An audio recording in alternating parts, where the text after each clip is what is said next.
Hello everyone, कैसे हैं आप सभी। सो गाइस, इस वीडियो में हम बात करने वाले हैं मुख्य सेविका के प्रपत्र को फिल करने से रिलेटेड।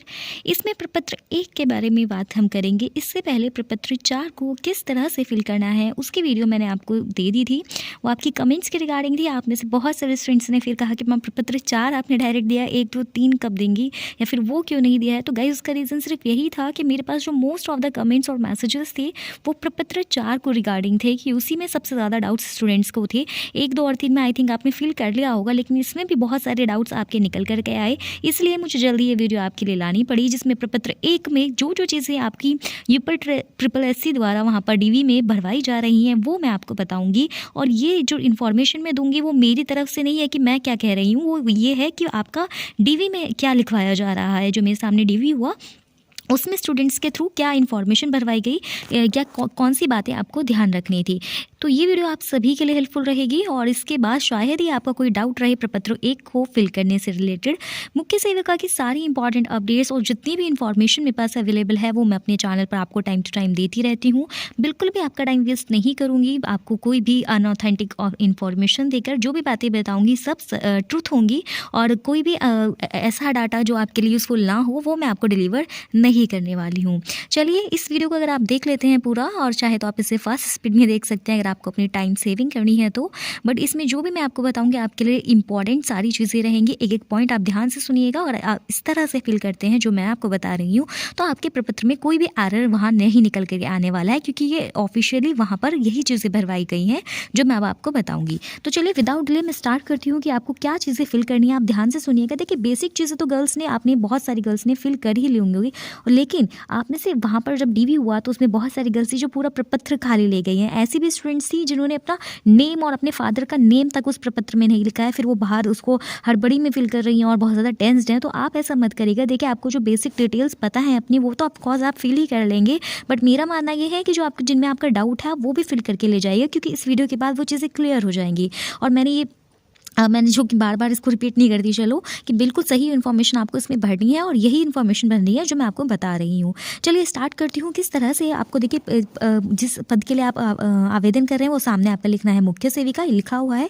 उसके बाद अभ्यर्थी का नाम हिंदी में आपको यहाँ लिखना होगा, इंग्लिश में आपका दिया गया है। तो जो भी देवनागरी लिपि का मतलब नहीं है, आप यहाँ पर ये देखिएगा आपके 10th में जो नाम है वही वहाँ पर प्रिंट आया है इंग्लिश में, उसको आप हिंदी में यहाँ पर लिख देंगे। उसके बाद यहाँ पर ये 3rd पॉइंट वाला कन्फ्यूजन था कि अभ्यर्थी के पत्र व्यवहार का पता, पूरा पता परिवर्तन की सूची आयोग को भेजनी थी। अभी पत्र व्यवहार क्या है? पत्र व्यवहार है गाइस जो आपका आपके कोई भी डॉक्यूमेंट्स अगर सेंड करने हैं यूपी ट्रिपल एससी को, तो वो जिस एड्रेस पर सेंड करने हैं वो पता आपका यहाँ डलना है।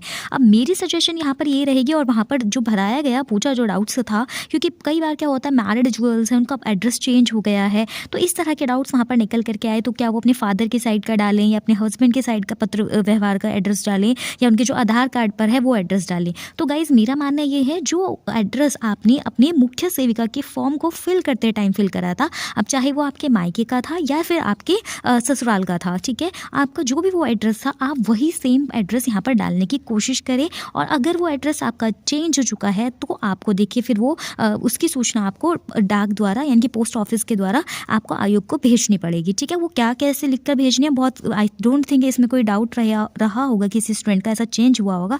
अगर हुआ है तो कमेंट सेक्शन में पूछिएगा, मैं वो भी आपको बता दूंगी, ठीक है। तो आपको यहाँ पर वही एड्रेस डालना है जो आपने मुख्य सेविका के फॉर्म को अप्लाई करते टाइम डाला था। और आई होप कि आपने वो एड्रेस ही आपका सारे डॉक्यूमेंट्स में रहा होगा। आधार कार्ड आपका चेक नहीं हो रहा है, आधार कार्ड ना ही वो देख रहे हैं ना ही आपसे मांग रहे हैं, तो आधार कार्ड में अगर अलग पता है और आपके डॉक्यूमेंट्स में अगर अलग है, या फिर आपने कोई और पता वहाँ पर डाला है अपने फॉर्म को अप्लाई करते टाइम, उससे टेंशन नहीं लेनी है। आधार कार्ड आपका नहीं मांगा जा रहा तो उससे टेंशन आपकी खत्म हो जाएगी अगर आपका एड्रेस चेंज था उसमें। उसके बाद देखिए यहाँ पर है ग्राम, नगर वगैरह, जिला तथा राज्य का नाम जहाँ से अभ्यर्थी स्थायी निवासी है। अब बहुत सारे स्टूडेंट्स ने वहाँ पर क्या करा, जो आपका पत्र व्यवहार का पता था और यहाँ ये वाला जो पता पूछा गया बिल्कुल डिक्टो सेम कर दिया।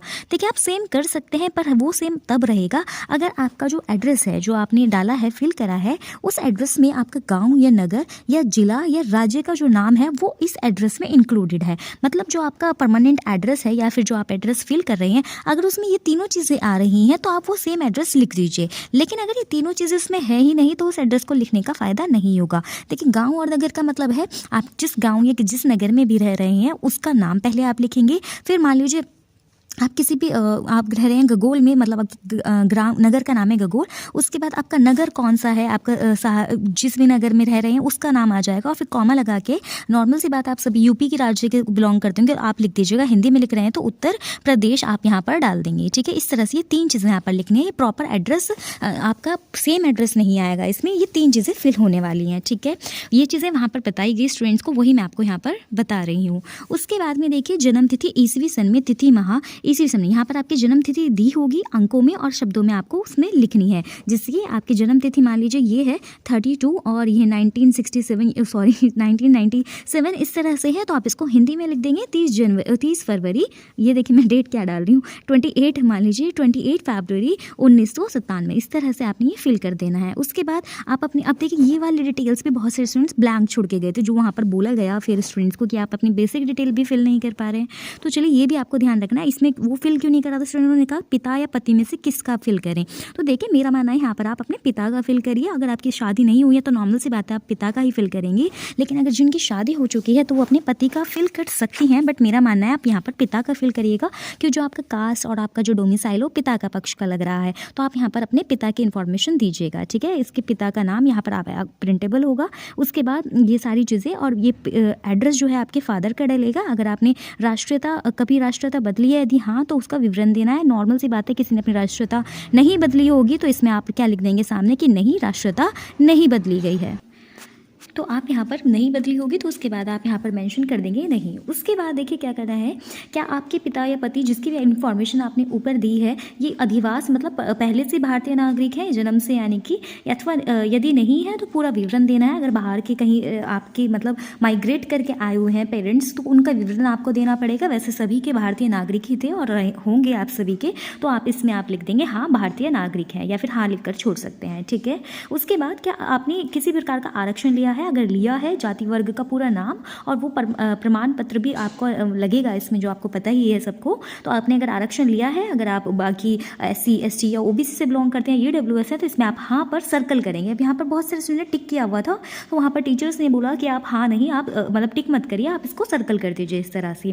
तो आप किसी भी ब्लू ब्लैक जो भी पेन आप यूज़ कर रहे हैं ब्लू पेन से यूज़ कर लीजिएगा, ज़्यादा हाईलाइट हो जाता है। तो यहाँ पर हाँ पर आपको सर्कल कर देना इस तरीके से। और उसके बाद आपको वर्ग जाति और उपजाति लिखनी है। आपकी जो वर्ग जाति जो भी रही हो, मान लीजिए आप OBC से हैं तो आप इसमें OBC डाल देंगे, और उसके फिर अन्य पिछड़ा वर्ग भी आप इसमें लिख सकते हैं अगर ज़्यादा डिटेल में लिखना है आपको, वरना कोई प्रॉब्लम नहीं है। अगर आप OBC भी लिख देते हैं इंग्लिश में उससे कोई इश्यू नहीं आएगा। बहुत सारे स्टूडेंट्स कह रहे थे क्या हिंदी में सारा फिल करना है, तो ऐसा नहीं है, ठीक है। कुछ चीज़ें आप जो बेसिक चीज़ें हैं वो इंग्लिश में भी लिख सकते हैं।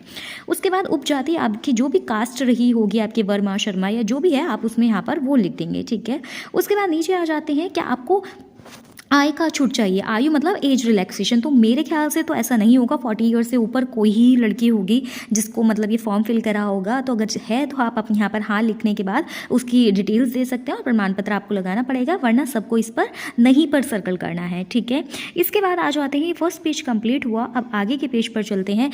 क्या आप विवाहित हैं? अगर आप मैरिड हैं तो नॉर्मल सी बात है आप हाँ पर सर्कल करेंगे, अदरवाइज आप नहीं पर सर्कल कर देंगे। उसके बाद अगर आप हैं तो उसके बाद क्या आगे एक से ज़्यादा जीवित पुरुष हैं तो ऐसा नहीं होगा, तो आप इसमें नॉर्मल सी बात है नहीं पर सर्कल कर देंगे। अगर है ऐसा कोई चांस है तो आप हाँ पर सर्कल कर दीजिए। ये बेसिक डिटेल्स थी, सभी ने फिल कर ली होंगी और समझ आ गई होंगी आपको। अब जो मेन क्वेरी थी वो यहाँ पर थी, मतलब थोड़े बहुत जो डाउट्स आए थे स्टूडेंट्स के वो यहाँ आए थे। अब देखिए हाई स्कूल इंटरमीडिएट स्नातक और स्नातकोत्तर यानी कि सॉरी प्रोनाउंसिएशन ऐसी हो रही है, यानी कि PG दिया हुआ है, ठीक है। तो इसमें PG के लिए बहुत सारा डाउट था कि क्या इसमें मार्क्स फिल करें, हमने PG करी हुई है, हमने B.Ed करी हुई है, क्या वो मार्क्स फिल करें या ना करें, क्या उसके फिर डॉक्यूमेंट्स लगाने पड़ेंगे। तो मेरा जो सजेशन है, देखिए जितना कम लोड आप अपने माइंड पर रखेंगे उतना अच्छे से आप वहाँ पर जा करके बिना प्रेशर के अपनी चीज़ें कंप्लीट करा पाएंगे। जितने ज़्यादा चीज़ें फिल करेंगे उतने ज़्यादा डॉक्यूमेंट्स आपको लेकर जाने पड़ेंगे वहाँ पर। वो उसको वैलिडेट तो नहीं करेंगे, खैर PG वाले डॉक्यूमेंट्स मुश्किल ही, अगर किसी ने मेरे सामने जितने स्टूडेंट्स का रिव्यू हुआ और जिन्होंने बताया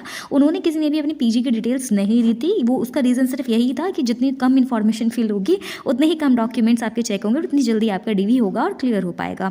आपकी ये आपकी पर्सनल चॉइस है कि आप इसमें अपनी पीजी की डिटेल्स फिल करना चाहते हैं तो कर सकते हैं, अदरवाइज ये इसको आपको क्या करना है वो भी मैं बताऊंगी। चलिए पहले हाई स्कूल की बात कर लेते हैं। विषय आपके देखिए बहुत सारे स्टूडेंट्स अभी पिछली वीडियो पर कमेंट करें कि 5 नहीं 6 विषय होते हैं, तो देखिए वो अब का पैटर्न है, लेकिन जो जिन स्टूडेंट्स ने मोस्टली ये फॉर्म भरा है या इसको डीवी हो रहा है वो पहले की रही है, 2015 से 13 से पहले की रही है स्टूडेंट्स। तो उनकी 10th जो थी उसमें सीबीएसई का मैं बता रही हूँ, यूपी बोर्ड की मार्कशीट मैंने नहीं देखी है।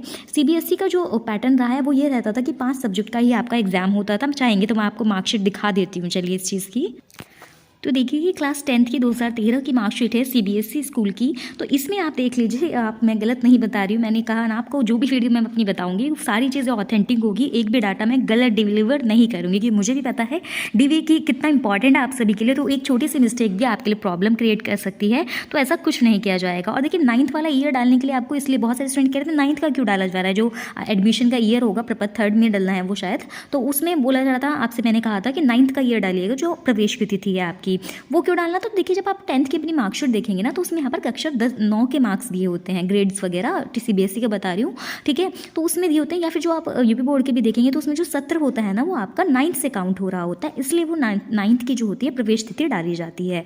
वो डाउट भी आपका क्लियर हो गया होगा। अब देखिए जो कमेंट्स आए मेरे पास कि नहीं मैम आप गलत बता रहे हो, 6 सब्जेक्ट्स होते हैं, तो वो अब का पैटर्न है, लेकिन पहले के पैटर्न में ये आप काउंट कर लीजिए चाहिए कितने सब्जेक्ट्स हैं, 5 सब्जेक्ट्स का ही आपका एग्जाम होता था, इसलिए वो मैंने बताया, ठीक है।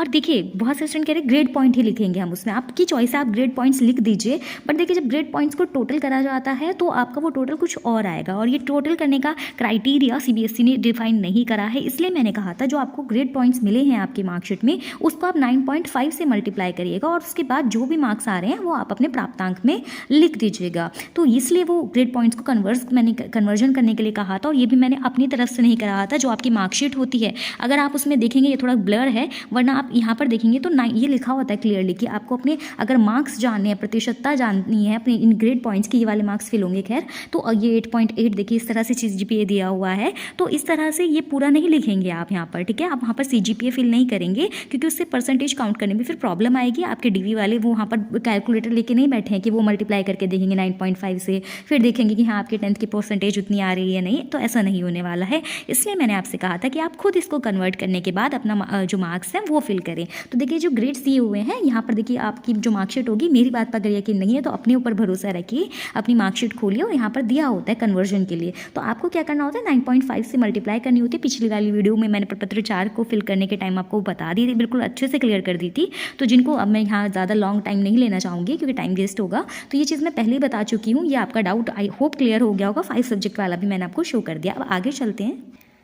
तो देखिए जो मैंने मार्कशीट में आपको दिखाया वो 5 सब्जेक्ट्स के नेम्स आपको यहाँ पर इस तरह से लिख देने हैं। उसके बाद जिस भी ग्रेडिंग में आपने पास करा है या फिर ग्रेडिंग दिया है, आप लिखना चाहें तो लिख सकते हैं। श्रेणी जो है आपकी प्रथम आप इसमें डाल दीजिएगा, ईयर डाल दीजिएगा जिस भी ईयर में आपने पास करा है। अब यहाँ प्राप्तांक और प्रतिशत में से कोई एक चीज़ डालिए। स्टूडेंट्स क्या कर रहे हैं, दोनों चीज़ें फिल कर रहे हैं कि 500 में से हमें 300 नंबर मिले तो उसका इक्वल टू इतना परसेंटेज हुआ। जी नहीं, आप ये देखिए यहाँ पर स्लैश दिया हुआ है। स्लैश का मतलब है या तो आप अपने प्राप्तांक लिखें या फिर अपने प्रतिशत लिखें, ठीक है। स्लैश का मतलब ये होता है आप चॉइस करें इस चीज़ में, ठीक है। तो इसमें क्या करना है, आपको प्रतिशत फिल कर दीजिए। आप अपने जो भी आपका परसेंटेज बनाया है 55% है तो इस तरह से आप इसमें फिल कर दीजिएगा। उसके बाद प्रदत्त प्रमाण पत्र संख्या, अब इसमें तो सर्टिफिकेट नंबर आना है आपका। वो जो होगा यूपी बोर्ड वाले स्टूडेंट्स का क्या होता है, अलग से नंबर दिया होता है, जो आपकी सनद या फिर जो आपकी अलग से मार्कशीट होती थी उस पर दिया होगा, वो आप लोगों को फिल करना है। लेकिन सीबीएसई वाले स्टूडेंट्स के उसमें कोई सर्टिफिकेट नंबर अलग से नहीं गिवन होता। तो सीबीएसई वाले स्टूडेंट्स को यहाँ पर अपना सीरियल नंबर फिल करना है, जो कि वहाँ पर कराया गया आपकी डीवी में। बहुत सारे स्टूडेंट्स अपना रोल नंबर इसमें फिल कर दिया था, तो आपको वो फिल नहीं करना है। इसमें आपको अपना सीरियल नंबर फिल करना है।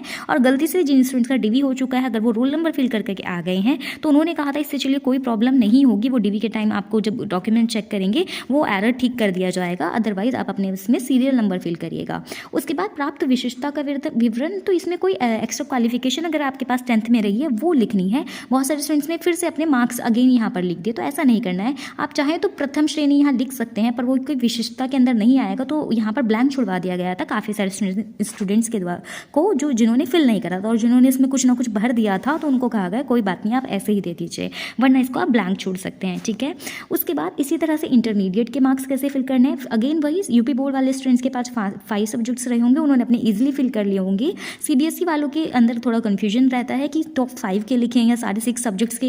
कुछ स्टूडेंट्स ने यहाँ पर अपने 6 के 6 सब्जेक्ट जो सीबीएसई से थे, उन्होंने 6 के 6 सब्जेक्ट से मार्क्स फिल कर दिए, तो वो गलती आपको नहीं करनी है। वो कैसे फिल करने हैं वो प्रपत्र 4 में मैंने आपको बताया है, वो उसी तरह से यहाँ पर भी फिल होंगे। आप वो वीडियो देखिए, उसमें मैंने बिल्कुल अच्छे से एक्सप्लेन करा है। अब यहाँ फिर से बताऊंगी तो वीडियो लॉन्ग हो जाएगी। ठीक है, तो उन 6 में से 5 सब्जेक्ट के ही मार्क्स फिल होंगे, वो कैसे होंगे वो मैंने पिछली वीडियो में आपको बता दिया है। अगेन यहाँ पर अपनी श्रेणी आपको वर्ष लिखना है, प्राप्तांक लिखिए या प्रतिशत लिखिए, आपकी चॉइस है। आप या तो लिख सकते हैं 500 में से जितने भी मार्क्स आपको लिखे हैं ये लिखकर छोड़ दीजिए, या फिर उसका परसेंट लिख दीजिए। सिंपली आपके 60% है तो इस तरह से 60% लिखकर छोड़ दीजिए। उसके बाद प्रमाण पत्र संख्या, अगेन आपको यहाँ पर अपना सीरियल नंबर डालना है, और यूपी बोर्ड वाले स्टूडेंट्स को अपना इसमें सर्टिफिकेट नंबर डालना है, या फिर आपकी सनद या फिर जो आपकी अलग अलग चीज़ें होती हैं उन पर जो भी सर्टिफिकेट नंबर होगा आप वो इसमें लिख दीजिएगा। अगेन ये ब्लैंक छोड़ सकते हैं, वरना जिस श्रेणी में पास किया अगेन फिर से वो रिपीट कर सकते हैं आप। ठीक है, उसके बाद आ जाता है ग्रेजुएशन। ग्रेजुएशन आपके जितने 3 सब्जेक्ट जो मेन थे ये उनसे, अगर आपकी उनसे परसेंटेज बनी है, ये बात भी मैंने आपकी प्रपत्र 4 वाले वीडियो में बिल्कुल अच्छे से क्लियर कर दिया, वही डाटा यहाँ पर फिल होगा।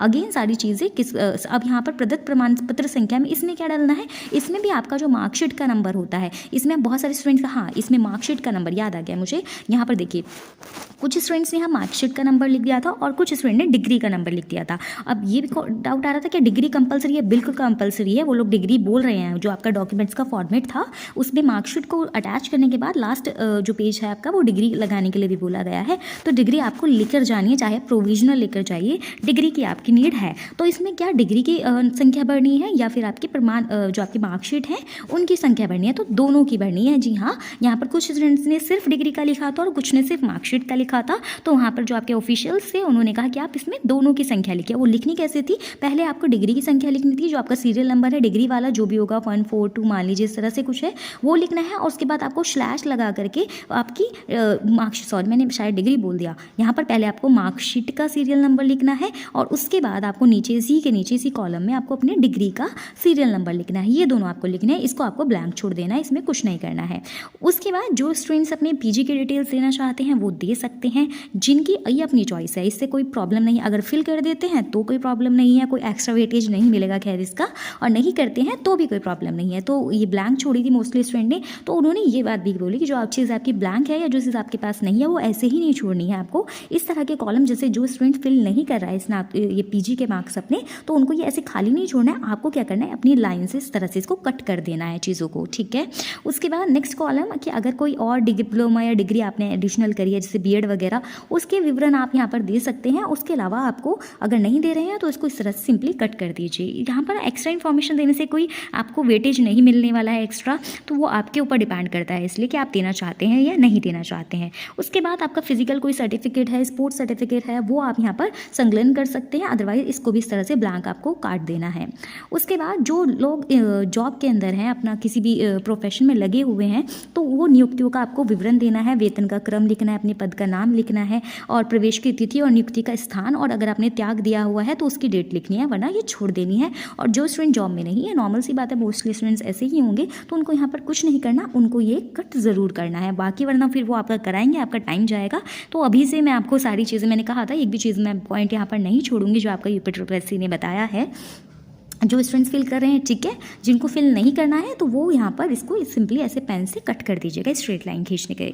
ठीक है, अब आ जाते हैं हमारा 2 पेज नंबर फिल हो गया। अब आ जाते हैं हमारे 13 पेज नंबर पर। अब बहुत सारे स्टूडेंट्स हाँ आपके कमेंट्स भी थे कि मैम क्या इन्हें भी सेल्फ टेस्ट करना है। जी नहीं, आपको अपने ये जो प्रपत्र हैं इनको सेल्फ टेस्ट नहीं करना है, मैंने पिछली वीडियो में भी आपको बता दिया है। जो डॉक्यूमेंट्स की फोटो कॉपी आप लगाएंगे अपनी मार्कशीट की, अपने 10th 12th ग्रेजुएशन, आपकी कास्ट सर्टिफिकेट, डोमिसाइल, इन सबको आपको सेल्फ टेस्ट करना है। ठीक है। सेल्फ अटेस्ट कैसे होता है, तो कि यहाँ पर जो आपका कॉर्नर होता है ना, जैसे मान लीजिए मैंने इसका प्रिंट निकाला, बहुत सारे स्टूडेंट्स को वहाँ कन्फ्यूजन आ रही थी, इसलिए मैं बता रही हूँ। बहुत आप कहेंगे मैम बिल्कुल ही बेसिक पर जा रही हैं, तो उसका रीज़न ये है, बहुत सारे स्टूडेंट्स वहाँ कन्फ्यूज थे कि सेल्फ अटेस्ट तक कैसे करें। तो उसमें चलिए कोई बात नहीं, इस तरह की कन्फ्यूजन्स हो सकती हैं।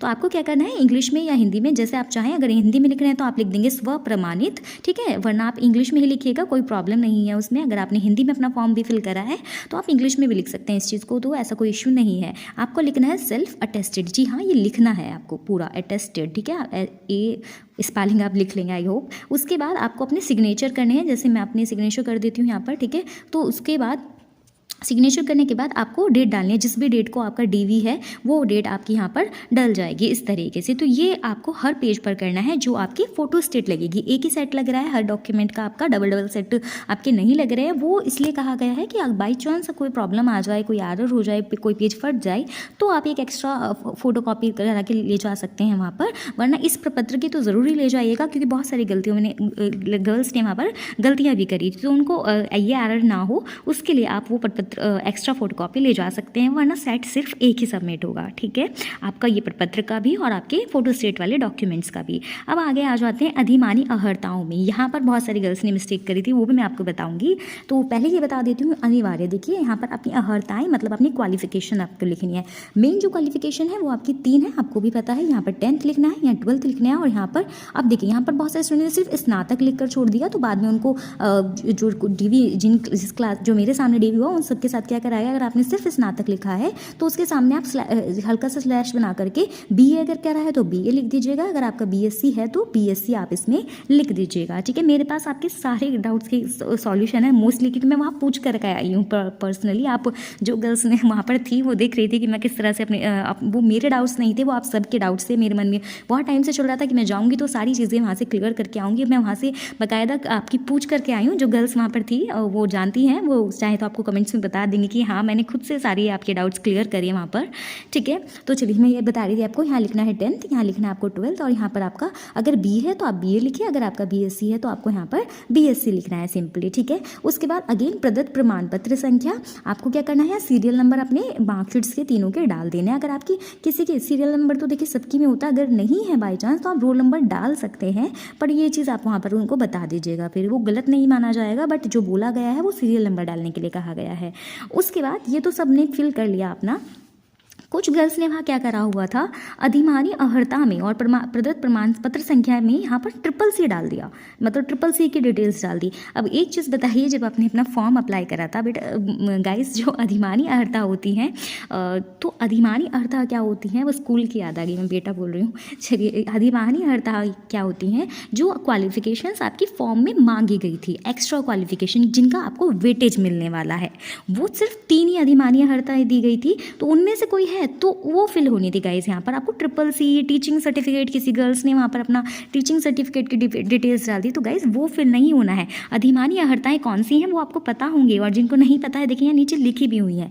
अगर आपने किसी सेना में टेरिटोरियल आर्मी में कम से कम 2 वर्ष की सेवा करी है तो वो अधिमानी अहर्ता में आएंगी, यानी कि उसकी डिटेल्स आप ऊपर यहाँ पर फिल कर सकते हैं अगर आपके पास उसका सर्टिफिकेट है। या फिर आपने एनसीसी का बी सर्टिफिकेट लिया है तो उसकी डिटेल्स आएंगी सेकेंड अधिमानी अहर्ता में। या फिर आपने ये तीसरा नहीं दिया यहाँ पर, या फिर मैं बता देती हूँ, आपके पास कोई स्पोर्ट्स का सर्टिफिकेट है तो वो तीसरी अधिमानी, नहीं स्पोर्ट्स नहीं था, थर्ड वाला, मुझे 1 मिनट रुकिए, हाँ स्पोर्ट्स नहीं है, सॉरी, स्पोर्ट्स सर्टिफिकेट तो अलग है। अधिमानी अहर्ता पहली क्या है, या तो आपने 2 ईयर तक आर्मी में सेवा करी हो, दूसरी अधिमानी अहर्ता है आपने बी सर्टिफिकेट लिया हो एनसीसी का, और तीसरी अधिमानी अहर्ता ये थी कि आपने 2 या 3 साल, जो आपका नोटिफिकेशन था ना उसमें आप अच्छे से पढ़ लीजिएगा, मुझे 2 या 3 साल याद है, इनमें से 2 या 3 साल में आपने कोई social work, practical social work अगर करा है, उसका आपके पास सर्टिफिकेट है तो वो उसकी अधिमानी अहर्ता मांगी गई है। अब इन तीनों में से कुछ है आपके पास तो ही यहाँ आपको उसका सर्टिफिकेट नंबर फिल करना है और वो अहर्ताओं में लिखना है।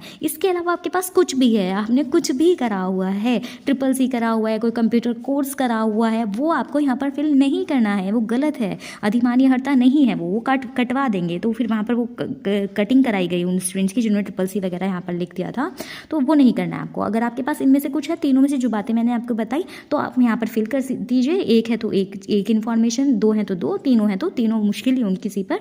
अदरवाइज जिनके पास नहीं है वो इस तरह से इसको कट कर देंगे। 3 बार कर दीजिए, एक ही बार कर दीजिए, कोई प्रॉब्लम नहीं है। ये डाउट क्लियर होगा तो ये गलती मत करिएगा। उसके बाद चलते हैं नेक्स्ट कॉलम पर। वीडियो गाइस थोड़ी लंबी हो जाएगी क्योंकि एक एक बेसिक चीज़ देखिए मैं आपको बता रही हूँ। जिन्होंने फिल कर लिया है वो भी इसको देख लीजिए कि उन्होंने कोई एरर तो नहीं कर दिया है, और जिन्होंने नहीं करा है तो वो इसी तरह से अपना फॉर्म ये पूरा फिल करिएगा। उसके बाद क्या अभ्यर्थी ने 2 वर्ष की सेवा करी है? अगर आप आर्मी के पर्सन रही हैं तो हाँ पर सर्कल करेंगे, वरना आप नहीं पर कर देंगे। अगर हाँ है तो हाँ लिखने के बाद प्रमाण पत्र संख्या उसमें लिख देंगे। क्या एनसीसी का 20 सर्टिफिकेट लिया? अगर लिया है तो हाँ कर दीजिए और उसकी प्रमाण पत्र संख्या लिख दीजिए। उसके बाद यहाँ कुछ बेसिक डिटेल्स पूछी गई हैं कि आपको दंडित किया गया है, नॉर्मल सी बातें, नहीं किया गया होगा तो आप इसमें नहीं लिख देंगे। क्या आपको डिबार किया गया है? नहीं किया होगा, नहीं ही किया गया होगा तो वो लिख देंगे। उसके बाद क्या आपको किसी पद से हटाया गया है? तो नॉर्मल सी बात है ऐसा नहीं करा गया होगा तो आप इसमें भी नहीं लिख देंगे। ठीक है, ये बेसिक डिटेल्स हुई। अब आ जाते हैं इस डिटेल पर। अब इसका बहुत बड़ा डाउट था वहाँ पर, या फिर कमेंट्स में भी आपने मुझसे पूछा कि मैम हमारे पास ये क्या इसमें ये बैंक डिटेल्स देना ज़रूरी है या नहीं है? तो देखिए, जो चीज़ नॉर्मल सी बात है आपके पास अवेलेबल है, ठीक है, और आपसे पूछी गई है तो क्या आप उसको नहीं देंगे? तो आप, मेरा मानना है देखिए इससे कोई प्रॉब्लम नहीं आएगी। बेसिकली अगर किसी स्टूडेंट ने अपनी ये डिटेल्स फिल नहीं करी हैं, ये बैंक डिटेल्स जो हैं, तो उससे कोई इश्यू नहीं होने वाला है। लेकिन अगर आपके पास वो चीज़ अवेलेबल है तो आप लिख दीजिए ना। देखिए क्या है ये, यहाँ पर आपको ये ट्रांजैक्शन आईडी याद नहीं है, चालान संख्या याद नहीं है, तो ऐसे ऐसे डाउट्स आ रहे थे आपके। तो देखिए ये मैंने आपको बताया, जब आपने फॉर्म फिल करा था मुख्य सेविका का जो एप्लीकेशन फॉर्म था, उसमें जब आप नीचे आएंगे, चलिए ये भी मैं आपको दिखा देती हूँ। कभी आप कहें कि नहीं मैम कहाँ पर है, हमें नहीं दिखाई दिया। देखिए ये रहा आपका इस फॉर्म, ये मैं दिखा रही हूँ आपको स्टूडेंट का, और यहाँ पर सारी डिटेल्स ये बैंक वाली ये फिल होंगी। अगर आपने ये फिल नहीं करी है तो अपना देखिए एप्लीकेशन फॉर्म खोलिए। अब कुछ स्टूडेंट्स के पास एप्लीकेशन फॉर्म ही नहीं है, खो गया है, तो देखिए गाइस ऐसी चीज़ें आपको नहीं करनी है। आपका एप्लीकेशन फॉर्म आपके लिए इंपॉर्टेंट है, बिल्कुल है, वहाँ पर आपसे नहीं मांगा जा रहा, ना ही आपको उसकी फ़ोटो स्टेट लगानी है, बट वो चीज़ आपके लिए इंपॉर्टेंट है। वो कैसे है? तो देखिए आपका जो मुख्य सेविका का फॉर्म है उसमें जितनी भी डिटेल्स आपने फिल करी थी, आप जो डॉक्यूमेंट्स आप सबमिट कर रहे हैं डीवी में, वो उसी से मैच करे जाएंगे कि आपने फॉर्म में जो अपनी डिटेल्स दी थी और जो मार्क्स वगैरह सब लिखे थे, क्या वो वही हैं जो अब आपके डॉक्यूमेंट्स में है। तो इसके लिए आपको अपना मुख्य सेविका का एप्लीकेशन फॉर्म आप ज़रूर देखिएगा, क्योंकि कई बार ऐसा होता है हम फिल कर देते हैं, हमें लगता है कि हाँ बिल्कुल ठीक है चीज़ें, बट कई बार ऐसा हो जाता है उसमें कुछ एरर्स हो जाते हैं या कोई गलत चीज़ इन्फॉर्मेशन फिल हो जाती है, कोई डेट गलत हो जाती है। तो अगर आप उसको पहले से ही देख लेंगे तो आप अपना एफिडेविट वहाँ पर लगा देंगे अभी से देख करके, और आप अगर आप बेफिक्र हैं कि नहीं हमारा तो फॉर्म फिल हो गया था, उसमें कोई एरर नहीं होगा, कि तो आप वो चीज़ फिर नहीं समझ पाएंगे ना वहाँ पर जा करके। तो इसके लिए आप क्या करना, अपना एप्लीकेशन फॉर्म एक बार डाउनलोड करके और उसमें चेक कर लीजिएगा सारी चीज़ें कि आपने बिल्कुल सही फिल करी हुई हैं। तो और यहाँ से ही आपको अपनी बैंक डिटेल्स मिल जाएंगी। ये मुख्य सेविका का फॉर्म का एप्लीकेशन फॉर्म ही है, मतलब एप्लीकेशन फॉर्म ही है मुख्य सेविका वाला। इसमें जब एंड में आप आएंगे तो यहाँ पर ये रही आपकी पेमेंट डिटेल्स, वो लिखा होता है। अगर आपने अपना ऑनलाइन ट्रांजेक्शन ही कराई होगी तो यहाँ पर आपका बैंक का नेम भी आएगा, आपके कितनी ट्रांजेक्शन ID देखिए यहाँ ये फिल होगी, या फिर फीस या ट्रांजेक्शन ID आप जो मांगी हुई है, और डेट भी यहाँ पर लिखी हुई आएगी जिस डेट में अपना ट्रांजेक्शन आपने कराया होगा। ठीक है, अब ये फॉर्म कैसे जिनके पास है तो बहुत अच्छी बात है, वो उसमें से देखकर फिल करिए। और जिन स्टूडेंट्स के पास ये फॉर्म नहीं है वो मैंने डाउनलोड करना बताया हुआ है, हो रहा है। बहुत से स्टूडेंट्स को नहीं पता था कि डाउनलोड हो सकता है या नहीं हो सकता, मैंने बताया था कैसे डाउनलोड करना है प्रीवियस वीडियो में। आप प्लेलिस्ट में जाइएगा मेरे चैनल पर, और उसमें मैंने आप पूरा टाइटल देखिएगा, जो कवर है उसमें देखिएगा मैंने लिखा हुआ है कि डीवी में एप्लीकेशन फॉर्म कैसे डाउनलोड करें, वो वीडियो आप देख लीजिएगा। बिल्कुल अच्छे से मैंने एक डिटेल में बताया हुआ है कि आप कैसे डाउनलोड करके चेक कर सकते हैं। ठीक है, तो ये डिटेल्स आपकी उस कॉलम में आप फिल कर दीजिएगा। तो चाहे आप देख लीजिए जो आपकी फॉर्म में डिटेल्स हैं वही यहाँ पर मांगी गई हैं। ट्रांजैक्शन ID देखिए ये रहा जो वहाँ लिखी हुई थी। उसके बाद धनराशि आपको पता है 25 रुपये आपके फॉर्म के लिए गए थे, शब्दों में लिख देंगे आप 25 रुपये। तिथि लिखी हुई थी वही तिथि यहाँ पर डल जाएगी 22/8 करके जो भी थी। बैंक का नाम SBI था जो पेमेंट इस फॉर्म में जो मैंने आपको दिखाया, तो SBI। और जनपद यानी कि आप जिस जनपद को बिलोंग करते हैं, जो भी जनपद है वो आप यहाँ पर डाल देंगे। ठीक है, उसके बाद अब यहाँ पर अपना नेम लिखेंगे, आप अपना नेम लिखेंगे और जो भी है वो आपके ये सब है, ये तो आप पढ़ लिया। दिनांक यहाँ पर डीवी की डेट डलेगी, वो डेट नहीं जिसमें आप घर बैठ कर लिख रहे हैं, आप यहाँ पर जो डेट डालेंगे, जिस डेट को आपका डीवी है 23 को है 23 डल जाएगा, जिस भी डेट को आपका डीवी है वो डेट डलेगी। और स्थान आपका घर का स्थान नहीं डलेगा, यहाँ डलेगा आपका लखनऊ। ठीक है, सबका डीवी आपका लखनऊ है तो लखनऊ डल जाएगा। उसके बाद आपके सिग्नेचर जो आपने अपने फॉर्म में करते आए हैं, अभी तक करे हैं, आपका यहाँ पर पूरा नाम और आपका पूरा एड्रेस। अब यहाँ पर जो आपका एड्रेस है वो ज़रूरी नहीं जो आपके वो जो मैंने पहले बताया आपको वही सेम आए, लेकिन कोशिश करिएगा ये एड्रेस आपका बिल्कुल सारा सेम रहे। अगर बाई चांस नहीं है तो यहाँ पर आप अपना पत्र व्यवहार का पता अलग था और पूरा पता अगर अलग है तो वो आप यहाँ पर लिख सकते हैं, अदरवाइज़ वही सेम आपका एड्रेस फिल कर सकते हैं। इस तरह से आपका ये प्रपत्र पूरा हुआ, फर्स्ट प्रपत्र। सेकंड अगर मैं इसी में इंक्लूड करूँगी तो वीडियो बहुत ज़्यादा लॉन्ग हो जाएगी और शायद आपको रश भी हो जाए माइंड में कि क्या क्या चीज़ें बताई गई हैं, तो उसके लिए मैं चाहेंगे तो कमेंट्स में बताइएगा। सारी डिटेल्स इसी तरह से एक एक बेसिक डिटेल्स लेकर के आ जाऊँगे बाकी के प्रपत्र की। ये वीडियो अगर आपके लिए हेल्पफुल रही है तो वीडियो को लाइक करिएगा, टाइम दिया है इस वीडियो के बनाने में, चैनल को सब्सक्राइब कर लीजिएगा। आगे भी ऐसे ही ज़रूरी चीज़ें आपको इस वैकेंसी के बारे में मैं देती रहूँगी अपने चैनल पर, जो कि बिल्कुल सही होंगी। उसके लिए चैनल से जुड़े रहिएगा। मिलती हूँ आपसे नई वीडियो में। Bye bye.